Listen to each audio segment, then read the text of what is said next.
সাল 1978।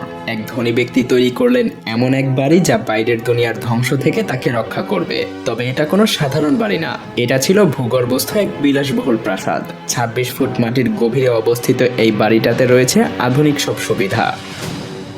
একটা swimming pool, ব্যক্তিগত বার, কৃত্রিম আকাশ, এমনকি একটা ছোট্ট গলফ কোর্সও। সেই সাথে বাড়ির দেয়ালে এমনভাবে ডিজাইন করা হয়েছিল যাতে করে আপনার মনে হয় যে আপনি বাইরে আছেন। সূর্যের আলো, গাছপালা, এমনকি দিনের বিভিন্ন সময়ের আলোর পরিবর্তনও কৃত্রিমভাবেই তৈরি করা হয়েছিল। এর মালিকের বিশ্বাস ছিল পৃথিবীতে কোনো বড় যুদ্ধ বা দুর্যোগ এলে এই ভূগর্ভস্থ বাড়ি হবে তার নিরাপদ আশ্রয়। আজও এটা রয়েছে এবং মাঝে মাঝে নিলামে বিক্রির জন্য এটা তোলা হয়। তবে এটা এখনো এক রহস্যময় স্থান যেখানে ঢোকার অনুমতি খুব কম মানুষই পায়। এই ভূগর্ভস্থ প্রাসাদ যেন এক লুকানো দুনিয়া, যেখানে বাস্তব এবং কল্পনার সীমারেখা মিলেমিশে এক হয়ে গেছে।